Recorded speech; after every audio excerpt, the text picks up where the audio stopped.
صلی اللہ علیہ یا محمد، صلی اللہ علیہ یا محمد، صلی اللہ علیہ یا محمد، صلی اللہ علیہ یا محمد۔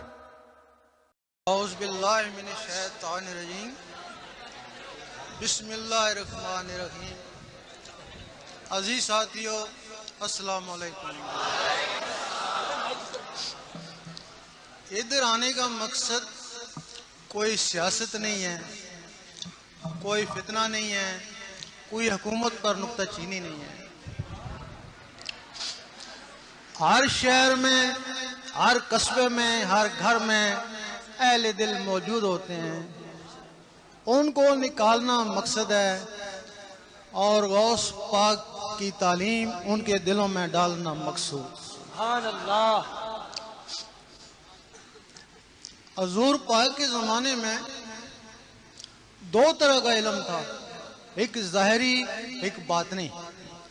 ایک علم زبان والوں کے لیے اور ایک علم دل والوں کے لیے۔ سبحان اللہ۔ زبانی علم کو شریعت بولتے ہیں اور دل والے علم کو طریقت بولتے ہیں۔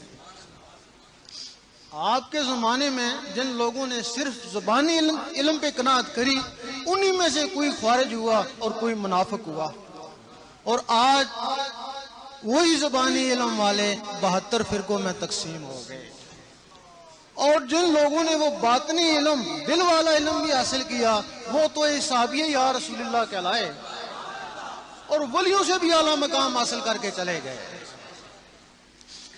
زبانی علم کی تشریح ضروری نہیں، وہ ہر کوئی جانتا ہی ہے۔ اس کو جتنا طول پکڑے گیا ہے اتنا ایک نیا فرقہ بن جائے گا، لیکن وہ جو باطنی علم ہے اس کی بات کرنا ضروری ہے۔ وہ باطنی علم کتابوں میں نہیں ملتا، قرآن مجید میں صرف اس کے اشارے ہیں کہ خضر علیہ السلام کے علم لدنی تھا، یا اللہ تعالیٰ اپنے رسولوں میں سے جس کو چاہے علم غیب کے لیے چن لیتا ہے۔ حدیث شریف میں بھی اشارہ ہے، حضرت ابو ہریرہ رضی اللہ تعالیٰ فرماتے ہیں کہ مجھے حضور پاک سے 2 علم حاصل ہوئے، ایک تو میں بتا دیا، اگر دوسرا بتاؤں تو مجھے قتل کر دو۔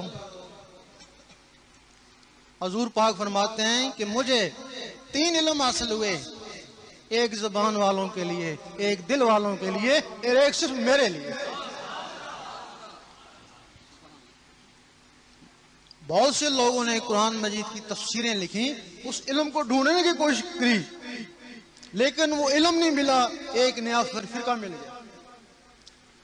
اب جو علم کتابوں میں بھی نہیں ملتا، حدیثوں میں نہیں ملتا، تو پھر وہ کہاں ملتا ہے؟ وہ علم حضور پاک کے سینے مبارک میں ملتا ہے، سبحان اللہ۔ اور سینہ بائی سینہ، سینہ بائی سینہ مستحق لوگوں کو ملتا ہے۔ جس طرح ظاہری علم کے لیے سفید کاغذ چاہیے، اسی طرح اس باطنی علم کے لیے سفید سینہ چاہیے۔ سبحان اللہ۔